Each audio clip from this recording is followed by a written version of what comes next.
ever-changing world, Off Hollywood Media presents a voice of truth and inspiration, resonating a vibration of love and understanding, illuminating new paths for new directions, as we, as one, strive for higher and higher levels of consciousness, always remembering life changes.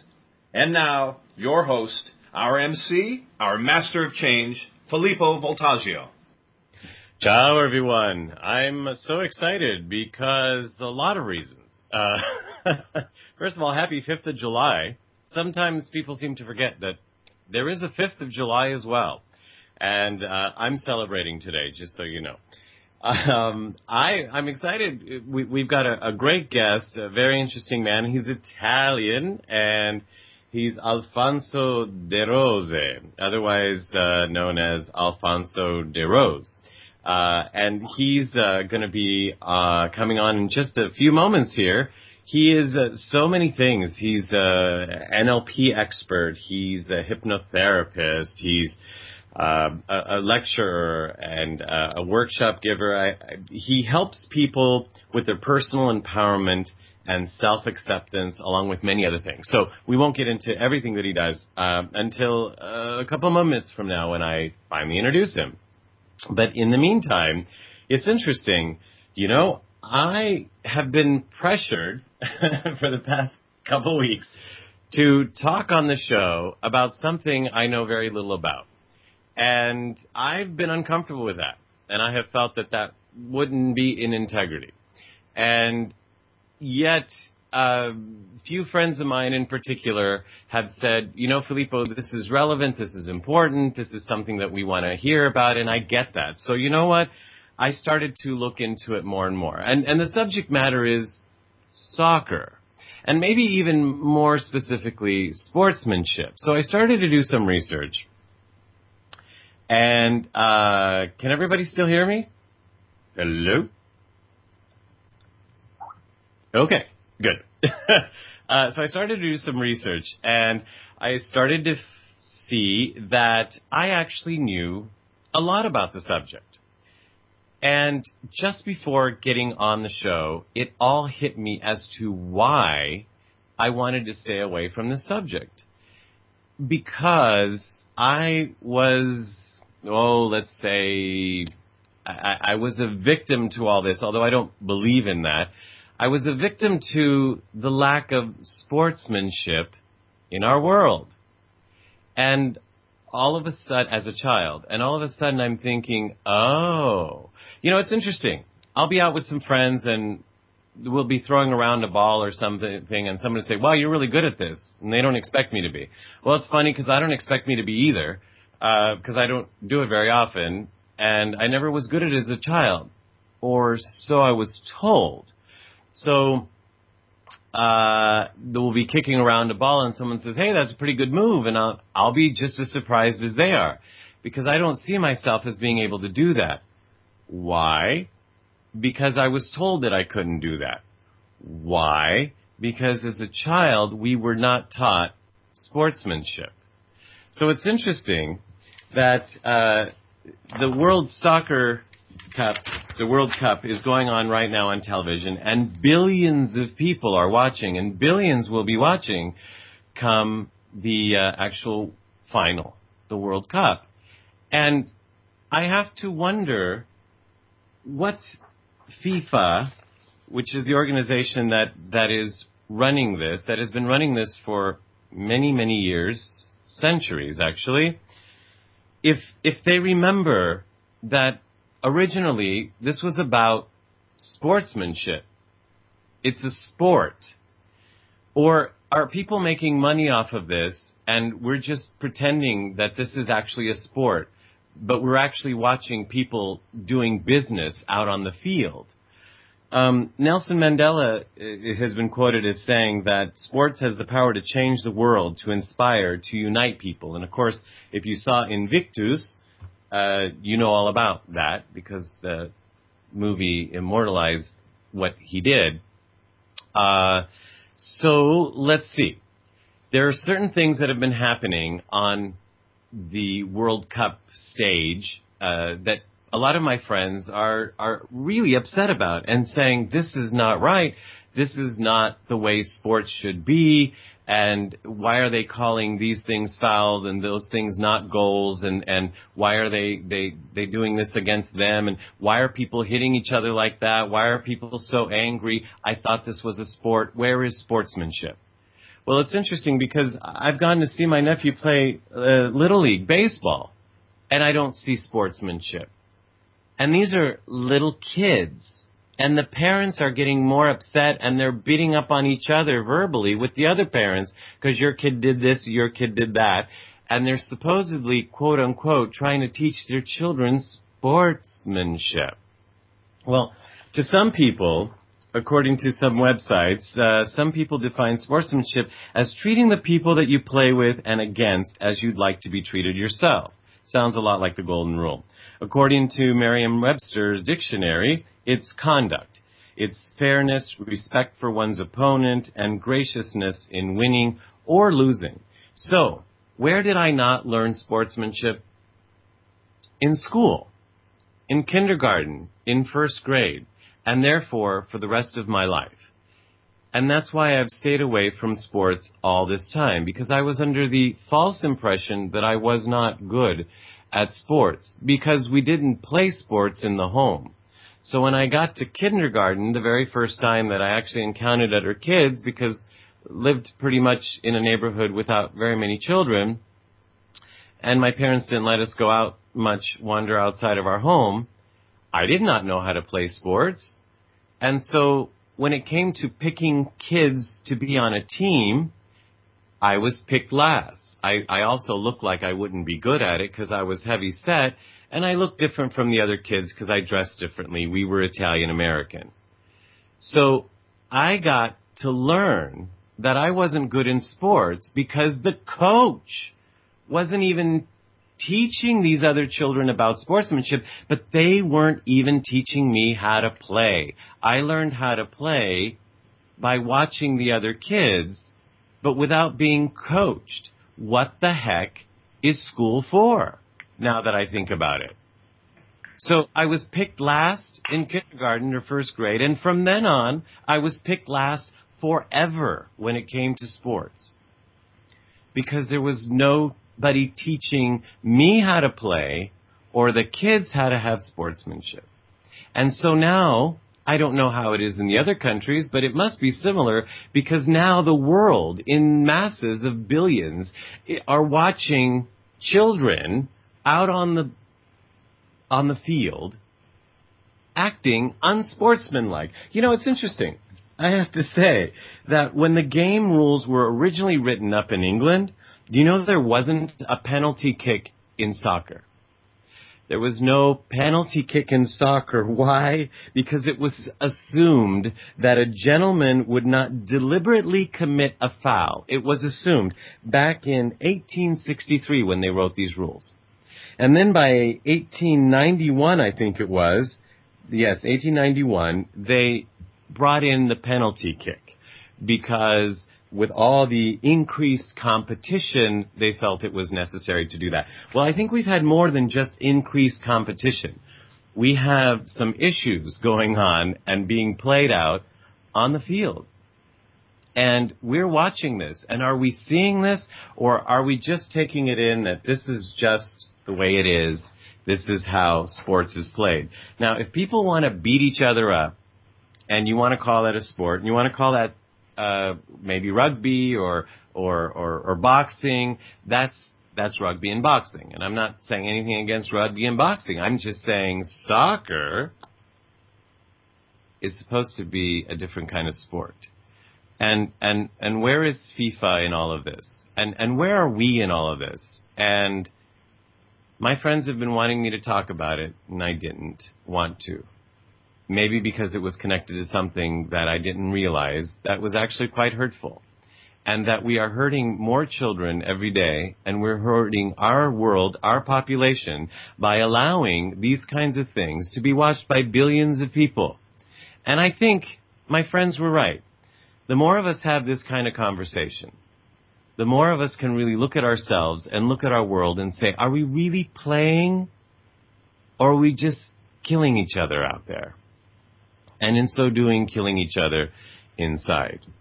So I want to remind everybody that you're listening to Life Changes with Filippo, and I'm so happy to be here today on the BBS Radio Network. You could hear us every Monday night at 7 p.m. on the BBS Radio Network. And to learn more about us, do go to lifechanges.ws. And today we have a man who probably knows a lot more about soccer than I do because he heralds from Italia. But he knows about some things that are fascinating to all of us. As a matter of fact, I heard him lecture recently, and we decided we have to have him on the show. He said some things in ways that I'd never heard before. He's a hypnotherapist and a master NLP trainer, and he also follows extensive studies in spiritual science, and he now dedicates a great part of his life to meditation. He travels across the country lecturing and conducting seminars on personal transformation involving weight loss, personal and professional achievement, as well as spiritual and emotional intimacy. He travels to Asia every year for spiritual retreats and renewal, and he makes his home in Los Angeles, California. We welcome to the show Alfonso De Rose. Ciao, Filippo.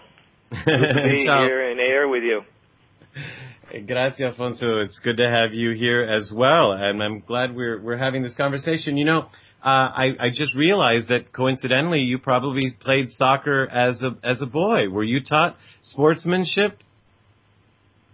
Well, you know, I heard what you were saying. It's very interesting, and I didn't know that initially in soccer there was now a penalty kick. But you know, I think that for me playing soccer in Italy was a way to stay out of the streets, and it was a healthy way to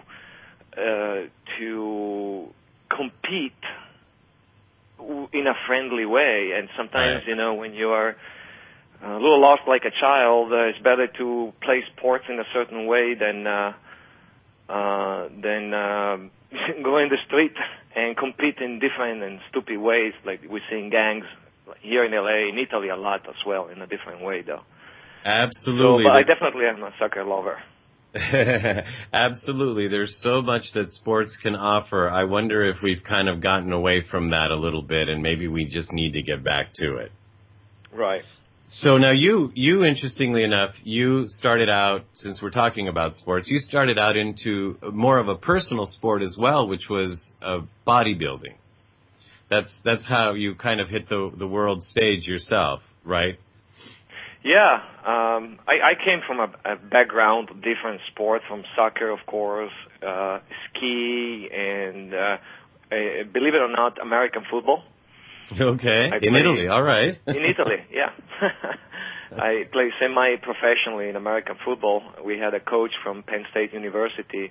Wow. And, I was actually selected to go and I got a scholarship to go in Penn State, but I injured myself pretty badly on my leg, and that's what got me into bodybuilding. I couldn't play football anymore, so I started to go to the gym and started to lift weight and started to buy magazine with Schwarzenegger on the cover. I thought, wow, that's power.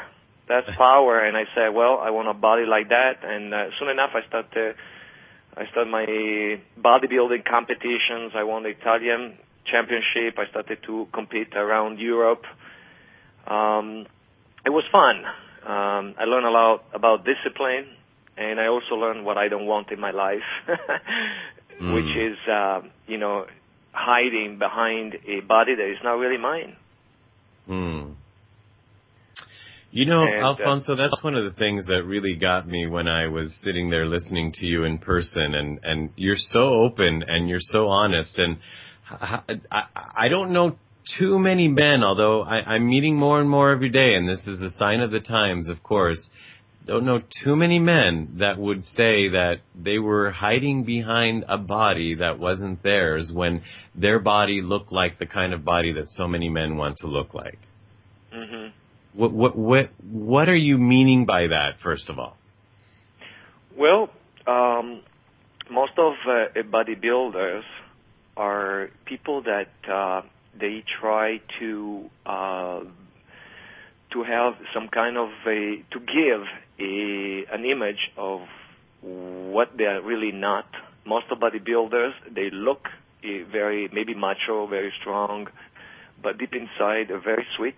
They have a very vulnerable heart, and therefore a wounded heart.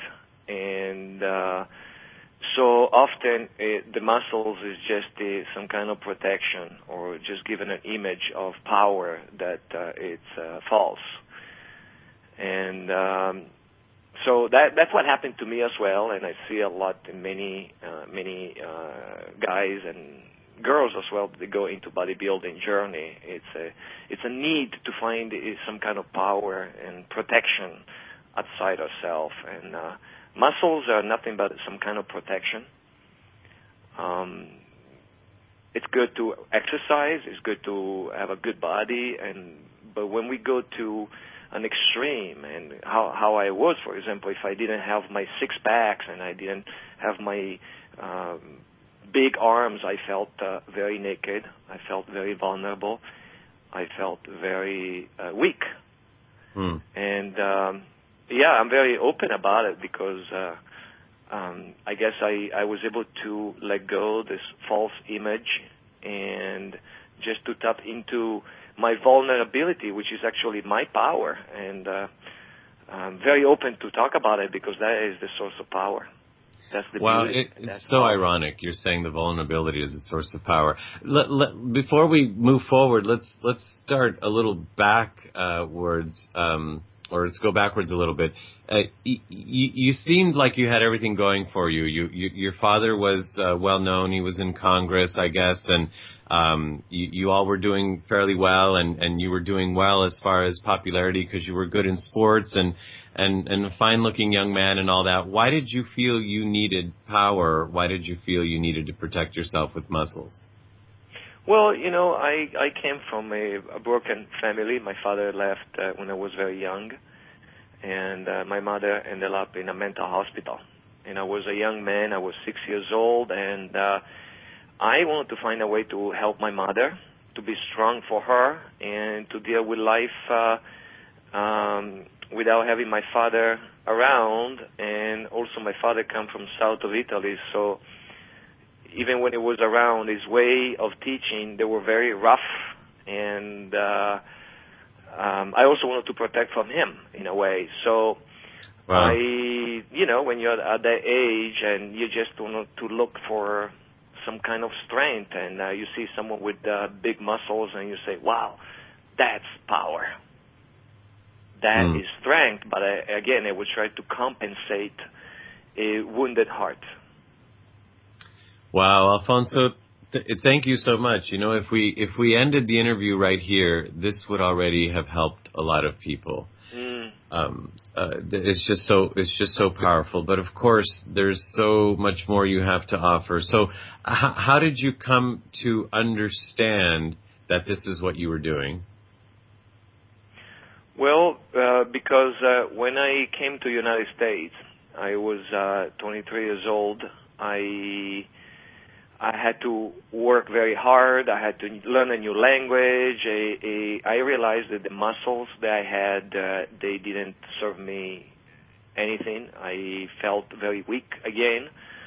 I had to find a new muscle. And so I went into mind building. And with mind building, that's why I started to study different psychological tools, hypnosis, spend a lot of time in meditation, NLP, mastering NLP, neuro-linguistic programming, different other tools to understand. I thought the device called the mind was my new muscle. And something interesting happened to me that from muscles I gained 80 pounds of fat. And which, especially from coming to have this perfect, 0.2% body fat, it was very award-winning body, yes. Right. And so then I realized that I had to find a solution. What's going on here? I understand my mind. I know the law of attractions and the positive thinking why I'm still overweight. And eventually I realized that I went from protecting with muscles to protecting with fat. And so from a bodybuilder into a mind builder into a heart builder. And heart builder is not really the right name because I didn't build my heart. I stopped protecting my heart. So in the moment that I stopped protecting my heart, facing my own truth, I lost the muscles and I also lost the fat. So I didn't need to protect myself anymore and didn't need to protect my wounded heart. And now I'm in shape. I don't have the muscles that I used to have, but I'm in good shape. I feel strong. I'm full of energy. I don't diet anymore. I love food. I love my body, and I completely changed my thinking, my life, my spiritual life, and my heart. It's what it is. It's the same. And vulnerability became my power instead to use muscles or fat to protect myself. Wow. Wow, that's such powerful stuff. I know you talk about this and actually help the audience or experience it during a workshop that you have called Thinner Journey. Very clever name. So you're referring to the journey that we live in life and how we could be thinner through it? Well, some people, to find some kind of enlightenment or connection with God, they go to church, they go to a meditation retreat. My way to do it is to let go protection, and one way to do it is to let go fat. Because 90% of the people, they gain weight. They gain it because there is some kind of protection. In nature, animals, when they are pregnant, for example, even us, women, they start to put weight because it's a form of protection. Whales, they have a lot of fat because they protect from cold. So protection, it's an emotional, fat, it's an emotional protection. And with Thinner Journey, it's an inner journey to let go of these protections and just opening the heart. And some people do it in church or in other ways. We do it through weight loss, not in the traditional way of going a diet and you lose some weight, but then you go back, gain everything back because you haven't changed yourself inside. And Thinner Journey is the inner change of letting go protection, changing the body, and opening the heart. Alfonso, I know you've been doing this for years. In your opinion, what are people protecting themselves from mostly nowadays, or here in America especially? Well, according to my statistics, they say that the number one fear in the world it's public speaking. But to my statistics, and I've been working with thousands of people, my statistics say that the number one fear in the world is the fear of intimacy. Intimacy, it's a word that comes from Latin, intimum, the innermost part of ourselves, to open to another human being and say, that's me. And we've been wounded so many times. There is so much lack of trust, so much fear to fall in love or rising in love in whatever way you want to see it. There is so much fear there, and lots of women that they come to me, for example, they've been they had some sexual abuse. They've been abused in many different ways, or even men been hurt.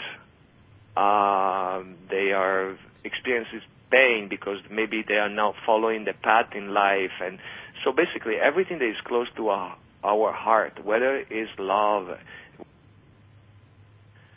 whether is a following something, a gift that we need to give to the world that we don't do it, it's painful. So that pain has to be protected somehow. And going into addictions and eating food is the number one addiction, and start to build this wall called fat to keep people away so we don't have to experience intimacy, love, and communion with each other. It's fearful. Wow. So according to what I've been exposed myself after years of working, that is one of the number one reasons. There are other reasons, but that is the number one. It's funny. I'm listening to you, and I said, "Wow," because you're talking about opening the heart and not being fearful of intimacy, and then I just realized you actually have a seminar workshop called "Wow," right? It's about opening the heart and that. How is that different? The thinner journey. Well, the wow, it's basically, thinner journey, it's really about learning how to love ourselves. And by learning how to love ourselves and allow ourselves to receive love. And our body needs love. There is so much self-hatred towards this beautiful gift, a machine, perfect machine called the body.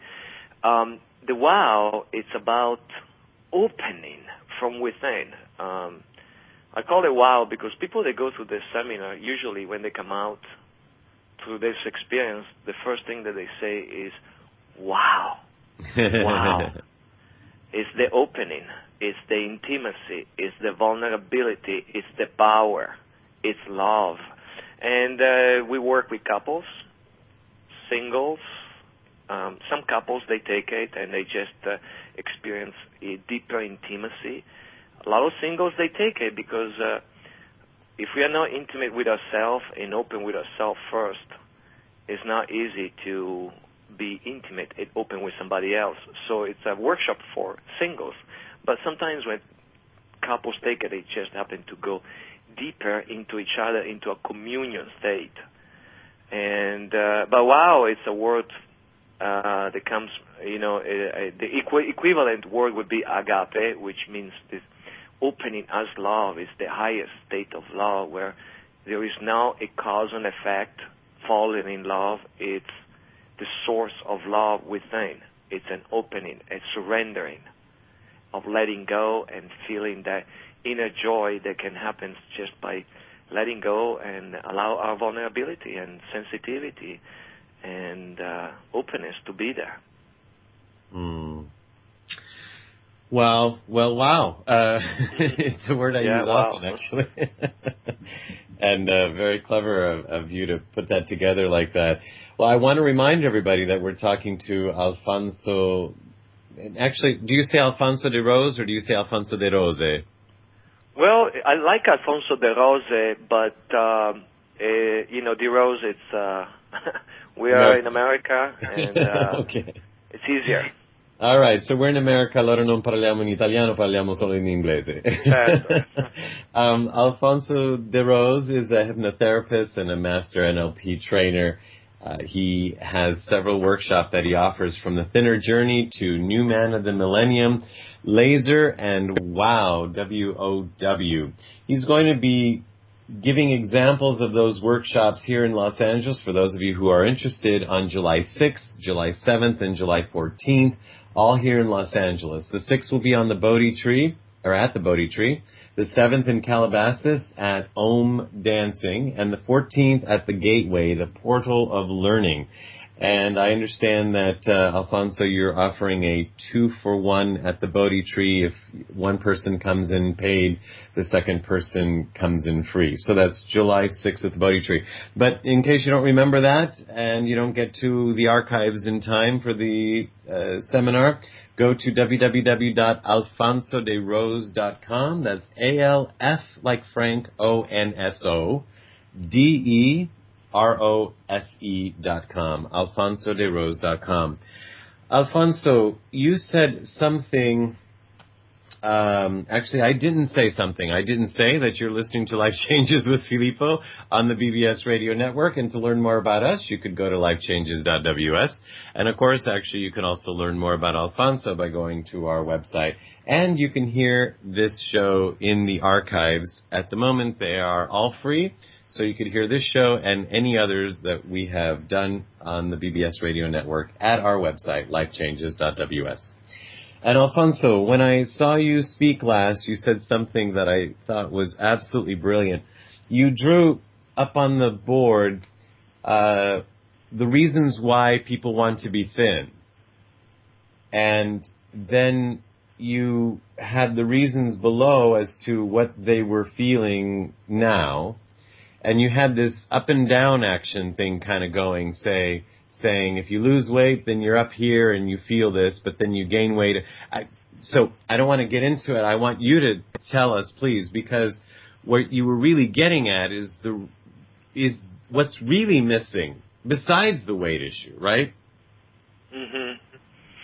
Well, it's interesting because we have the tendency always to look in the outside world. Once I'm thin, I am gonna be happy. Once I'm rich, I'm going to be super happy. And the truth is that we know a lot of people that are very thin, they're very rich, and they're not so happy. Right. And we also know some people that they don't have a lot of money, and they don't have a lot of money, they don't have a great body perhaps, but they do have some peace and happiness inside. And so really what we want to achieve a state of peace within and happiness, and so we have this idea that once I'm going to be thin, I'm going to feel sexy, I'm going to feel happy, I'm going to feel wanted, I feel like I have a lot of energy. And so with my thin journey, instead of focusing on being thin, we're focusing on being sexy, being happy, and feeling good, and having energy. And those criteria, those emotions, those values, the side effect is to change the body, because so within, so without. So changing within, we change the body without. So we're focusing on certain emotions. We're focusing on opening. We're focusing on changing the values, and the body changes.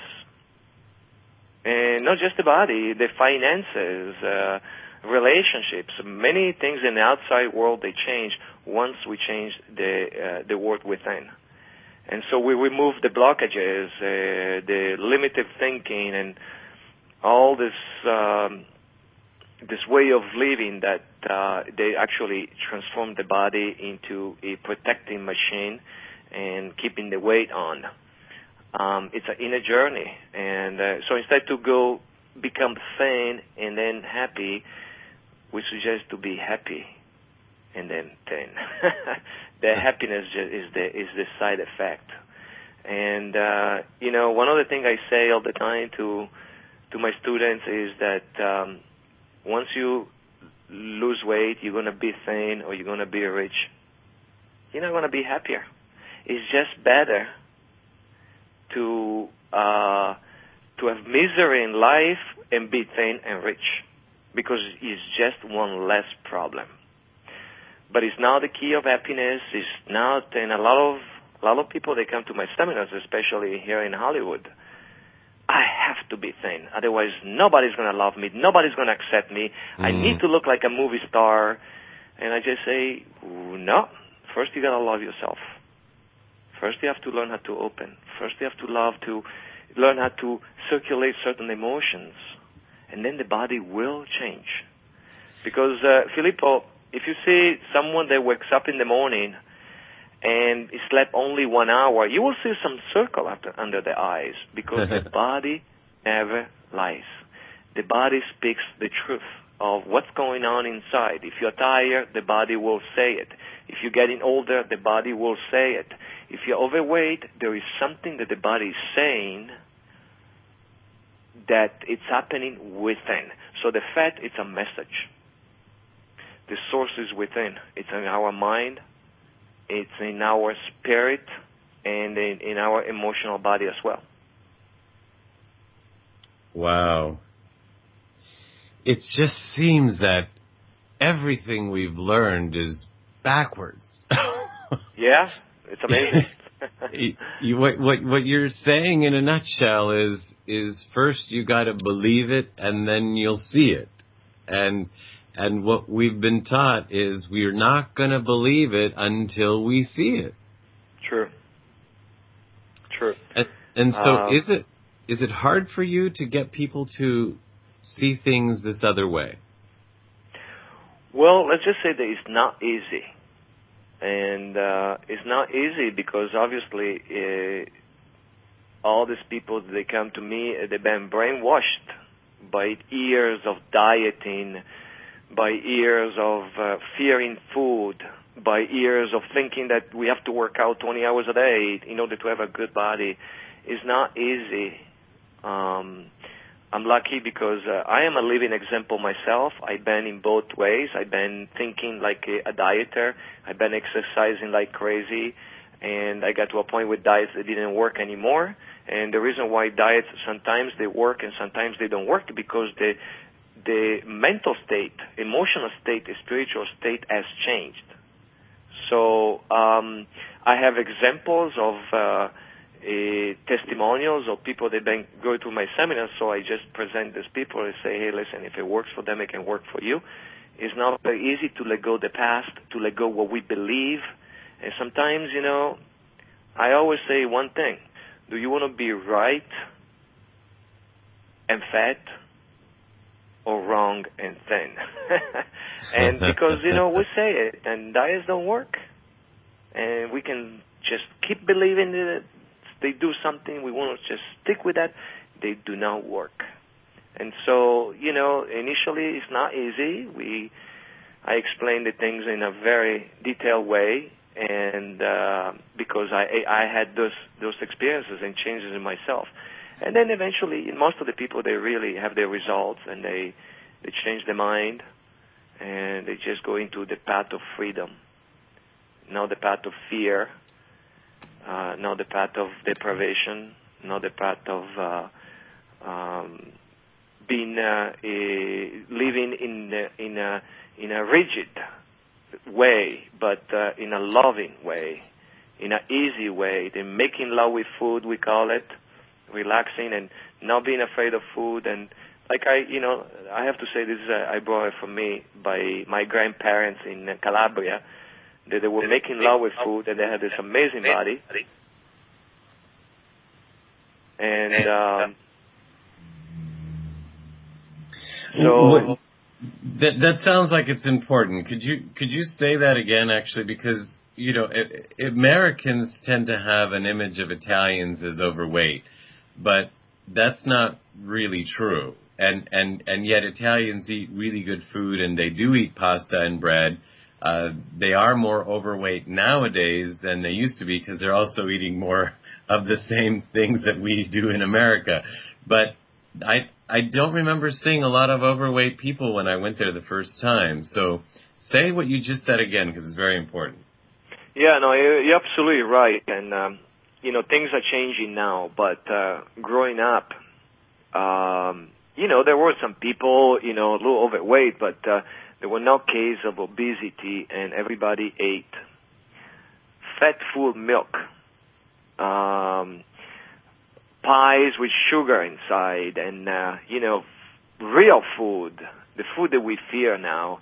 And but, you know, one thing is that when you cook your food with love, and when you eat your food with love, and you let go those fascist ideas that food is your enemy, when you make love with food, when you surrender around food, when food becomes a place, an opportunity to be with family, be with friends, and experience pleasure, actually the body will not gain weight. You will lose weight. Lots of people, I have a lot of people here in this country that they go to Italy, they lose weight. They say, I eat whatever I want and I lose weight because the food has been cooked with love. And because when you have an opportunity to eat over there, is love. It's love in action. And the way that they eat it, and that's what we teach at Inner Journey, how to make love with food. Diet, they taught us how to fear food. And, you know, in 1800, there were no cases of obesity all over the world. We started to have obesity in the 50s and diets in the 50s. We had some changes happening in the world, but before that, obesity was not an issue. and especially in Italy. In Italy until a few years ago. Now it's becoming also a problem over there because, like you said, we started to have fast food in Italy as well, and people started to work, and be brainwashed by fearing food, by the diet syndrome that is spreading all over the world, and so obesity.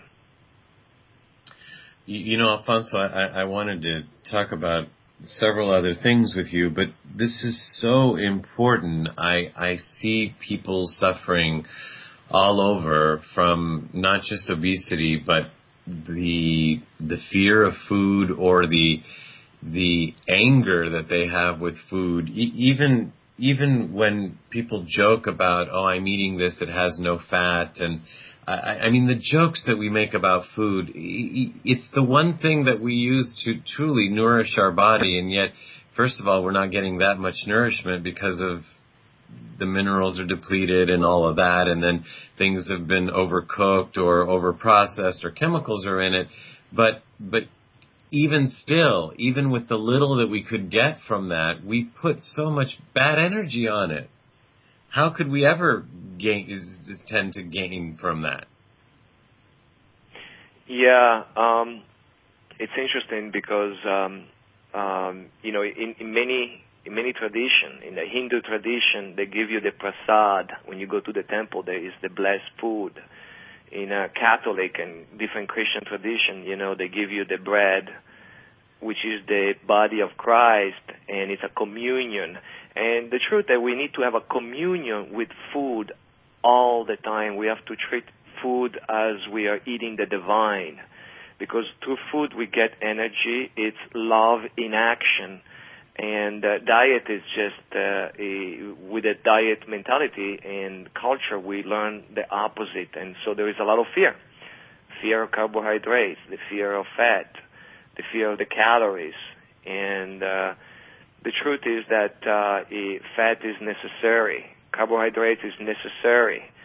And it's not really what you eat, but it's why you eat, how you eat, and how much you eat. What to eat is important in a sense that has to be healthy. Like you said, we have so many processed food, and they're depleted from minerals, vitamins, and all these nutrients that are very, very important for the body. But the main reason is why do we eat and how you eat. When you eat, is your food your enemy? When you go to Starbucks and you order a non-fat milk, does it really make the difference in your body? Because if that was the truth, America would be the thinnest country in the world. You know, it's just a mental thing. Oh, I want all the fat-free. The fat-free doesn't do anything, and most of the food is fat-free, sugar-free anyways, but it's just a mental game. And the mental game is called fear. I'm afraid of this food. I'm afraid of that food. It doesn't do anything to you. It's not the problem. Love is the solution. The love that comes with food, the way that we eat the food, the way that we treat the food, the way that we surrender to food and allow it to the way that we eat it, the way that we digest it. And once we learn that art, we learn to stop fear of food. It's going to be easy to be in shape, to be thin, and to be full of energy and never get sick. So it sounds like it's the stopping to fearing the food and stopping the kind of energy we're putting on that, but also to go inside and to love ourselves and not need protection against anybody. It's kind of like those three things so far I'm hearing from you. It's all about love, Filippo. It's all about love. It's all about love. It's about how we treat food, how we love food, how we receive love from food, how we love our body, this perfect temple, how we love it, how we treat it, how we allow other people to love it, and how we open as love. The body will reflect that state of love that it's absolutely a necessity for us in order to be living and achieving and sharing and be who we are. And food is the beginning, because when we were born, we experienced love and food at the same time. When mommy was feeding us, She was giving us food, and it was full of love, with tenderness and care. And often we were crying, and Mommy thought that we wanted food, but we wanted love, and so she gave us food at the same time. So we started anchoring this need of sensation that comes from food with love. And that's why it's all about love. Emotional eating is just, I want to love, but because love is dangerous, because I can get hurt, I'm going to get a counterfeit love. I'm going to get a love from food, sometimes from alcohol, from drugs, from shopping or other kind of sensations, but that is all love substitute. What we're talking about here is the real love, which is in letting go, letting God, surrendering, opening, and receiving. Alfonso, I think the way you talk about this is, I haven't heard many people do that, and you might be the only one. I'm so happy to hear you talk like this. And those of you who want to hear Alfonso in person can go to the Bodhi Tree on the 6th of July, or on the 7th can go to Om Dancing in Calabasas, or on the 14th you can hear him speak at the Gateway, the Portal of Learning. Alfonso, we didn't get to cover the New Man of the Millennium workshop, which sounds fascinating, and that's for men only. And then the WOW, the Wow, the Opening of the Heart workshop that you do. But we have just a minute here. Is there anything that you would like to add to the so much that you've already said, and the so much that I know you've already helped our listeners? Is there anything you'd like to add? Well, I just want to say that if any of your listeners they really want to release the weight, for those especially that they lost hope, that they went from diet to diet, and they still find a solution, I want to tell you that there are not overweight people in the world. We make ourselves overweight. It's a mental state, an emotional state, and a spiritual state that create that. It's an inner journey. There is hope. It's possible.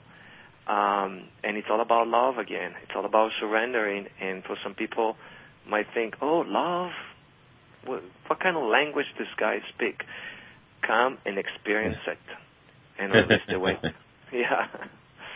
You know, I like what you said. You said falling in love or rising in love, and I really like that. And today you've helped us rise in love in so many ways, and I hope that people could hear what you said. Thank you so much, Filippo. It's been a pleasure, and you're so insightful, and it's been really a pleasure, and grazie tante. Prego. And I look forward to connecting with you, of course, and to connecting our audience with you. So everybody who wants to know more about Alfonso De Rose, do go to alfonsoderose.com, and that's ALFONSODEROSE.com. And if you didn't get that, go to lifechanges.ws and you'll find the information for Alfonso. Ciao, Alfonso. A presto. Grazie. Ciao, ciao. Prego. Ciao, ciao. Well, that was fun, and it was fun actually getting to speak a little bit Italian. Would have been nice to speak a little more, and I'm sure I'm going to get emails saying, "Oh, you could have. It sounded beautiful, even though we didn't understand it." And I have to learn that, because Italian is the language of love. Music is the language of love. When I sing in Italian, people say, "Oh, I could listen to you all day," and I didn't understand that at first, because I thought, how could you listen to something you don't understand? But there's so much love that comes through, like what Alfonso was sharing. When the love comes through, you feel it. Doesn't matter what language it is. Doesn't matter what food it is. Doesn't matter what time of day. Okay, I'm reaching.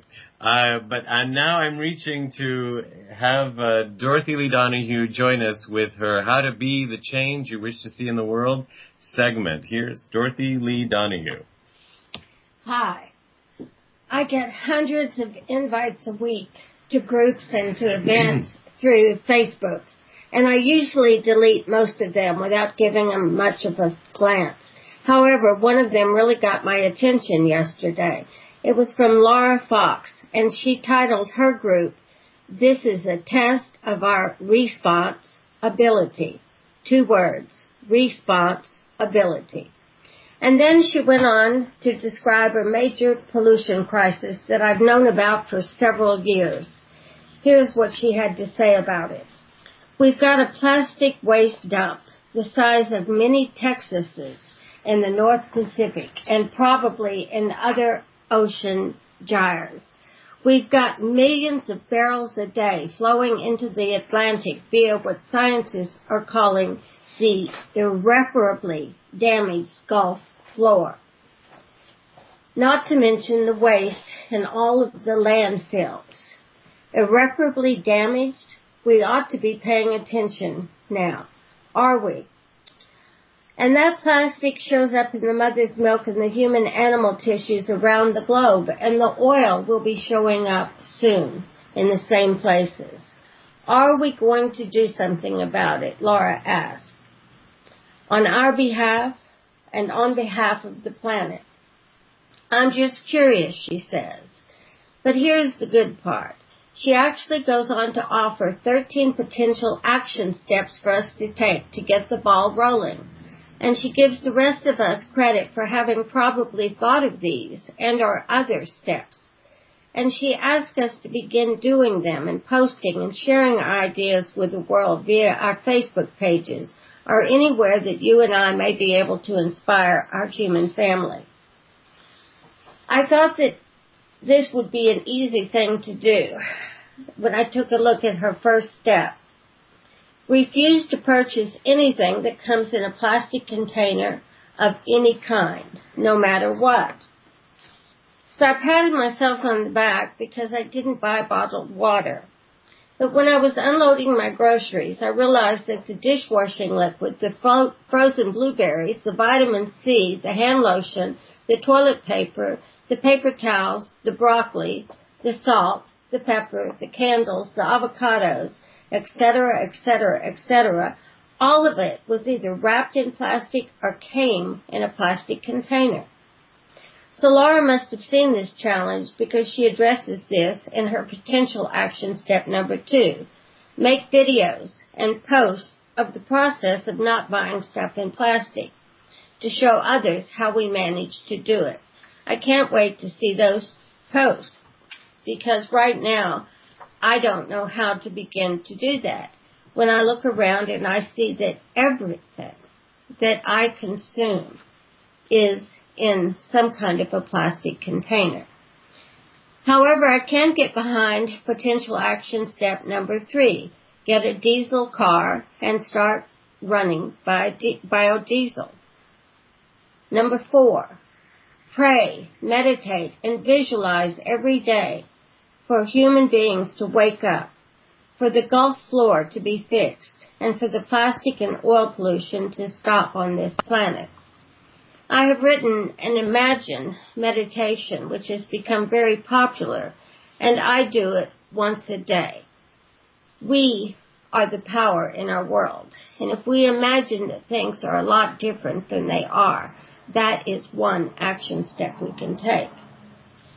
Potential action step number 5, find out what is really going on in the Gulf and in these tremendously large gyres full of plastic.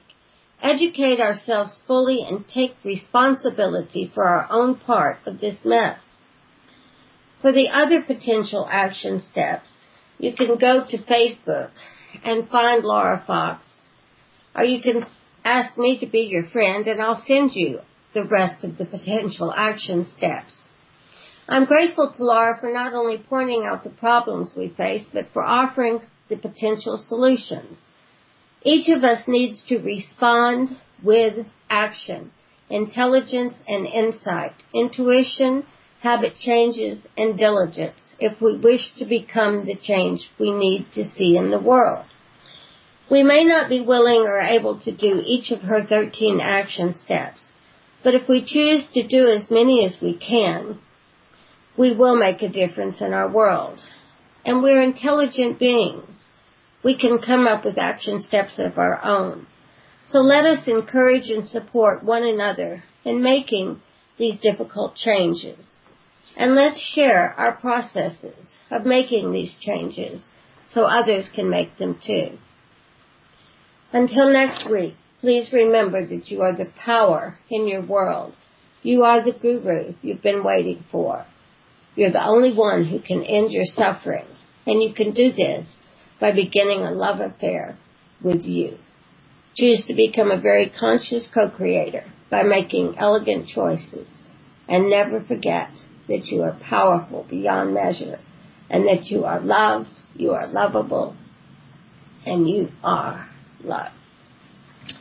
Thank you, Dorothy Lee Donahue, with how to be the change that we wish to see in the world. And actually, that was pretty changeful, or it was full of change. Dorothy referred to meditation called the Imagine meditation that she wrote, and it is becoming quite popular, actually, as people are passing it from Facebook to Facebook page, and it is on YouTube.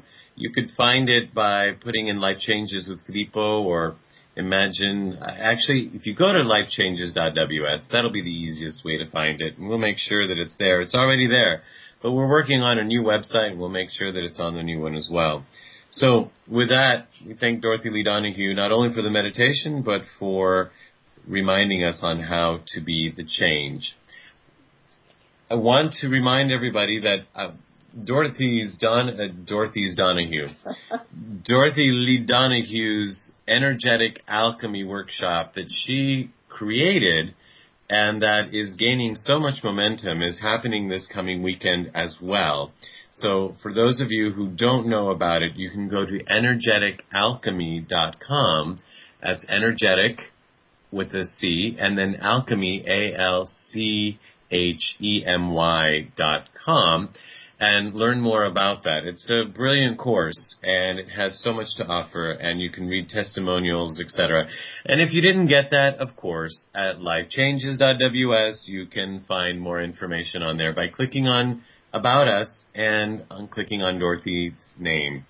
We'd like to thank Alfonso De Rose for being our guest today, and we'll look forward to our guest next week and having you all join us again. Remember, you can keep the conversation going during the week by visiting us on our website at lifechanges.ws, and, of course, on Facebook, on Twitter, etc., YouTube. It's all getting so exciting, isn't it?